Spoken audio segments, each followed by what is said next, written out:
تعالوا اعمل معاكم وصفة من اجمل وصفات المحشي اللي بحب اعملها في البيت، سواء دقتوها قبل كده او تعرفوها او لسه ما جربتوهاش. فلو جربتوها بطريقتي متأكدة ان انتوا مش هتبطلوا تعملوها من حلاوتها. تعالوا نعمل بقى طبق راقي من المحشي يشرفنا على سفرتنا. هحتاج في الوصفة دي حسب المتاح عندي بصل ابيض او اصفر، هو بيكون حجمه كبير بالشكل ده. هقشره واغسله كويس على ما نشوف هنحضره ازاي. خضرة المحشي اللي هستخدمها في وصفة النهارده شوية شبت وشوية كزبرة، مش بحط فيه بقدونس خالص. هغسلهم كويس واقطعهم على ايدي ناعم. عشان بقى نحضر البصل، في حله عندي على النار فيها ميه مغليه، وبعد ما قشرت البصل وغسلته كويس هبتدي اشيل البوزه بتاعته بالطريقه دي، اقورها تقويره صغننه كده واعمل فيه فتحه من اي جنب بالشكل ده. بس ناخد بالنا ان لازم السكينه توصل لنص البصلايه بالظبط جوه، عشان اضمن انها هتفتح معايا مظبوط واقدر ان انا افصصها. هخلص كميه البصل بتاعتي كلها بالشكل ده واحطها في الميه المغليه اللي على النار. هسيبها وقت تقريبا 10 دقايق لربع ساعه، او لحد ما الاقي ان انا وانا بشيل البصل كده بدا يتفصص معايا. كل ما البصل اتسلق كويس كل ما كان تسويته افضل واحلى مع رز المحشي. هبتدي بقى اشيله من الميه عندي واحطه في مصفى يصفي الميه السخنه اللي دخلت جواه، واول ما بيهدى من درجه الحراره بتاعته ابتدي بقى اقدر في الوقت ده ان انا بشيل اول ورقه في البصلايه دي، مش بستخدمها خالص عشان بتكون ناشفه ومجلده كده في المحشي. وابتدي بقى افصص البصل ورقات بالشكل ده. هلاقيه على فكره بيتفصص معايا بكل بساطه. اخد بالي بس ان هو ما يتكسرش مني ولا يتقطم علشان تطلع الورقه صحيحه كده. وبشيل كمان الطبقه الخارجيه اللي على البصله اللي هي الرقيقه دي، لازم اقشرها وما انساهاش ابدا.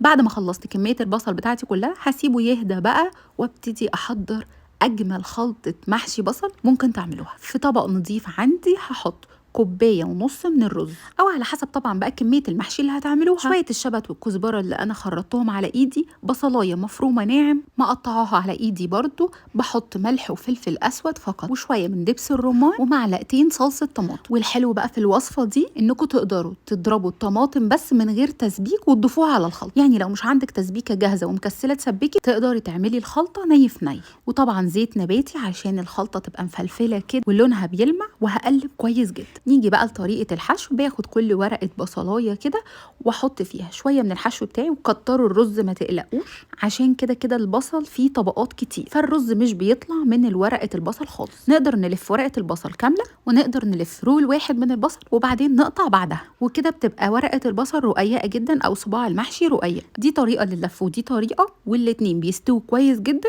واحلى من بعض كمان في الطعم. هنا بقى مش برص البصل في الحله. افضل طريقه لتسويه محشي البصل الفرن، بيسبكه حلو قوي وبيسويه كويس جدا، كمان بيدي كرمله للبصل وبيتحمر كويس من فوق. عشان كده انا هحضر البايركس بتاعي او اي صينيه عندي بدخلها الفرن، وهرص فيها المحشي بتاعي كله بالشكل ده. هخلص الكميه بتاعتي كلها واحضر احلى صوص ممكن يتسوى بيه. ميه مغليه عندي، ملح وفلفل اسود وصلصه، بس كده. هضيف دبس الرمان على المحشي بالشكل ده، وهنزل بالصوص او التشريبه اللي احنا لسه عاملينها تغطي محشي البصل نفس الكميه اللي انتوا شايفينها كده. واختياري جدا، اقدر احط شطه او قرون شطه خضراء ومعلقتين السمنه البلدي، وهغطيها كده بورقه زبده علشان اكمر فيها الحراره وما تتحمرش من فوق. في الاول بسخن الفرن كويس جدا وادخل فيه صينيه المحشي، واول ما تبتدي تغلي بقلل درجه الحراره ل 180 واسيبها بقى براحتها تستوي.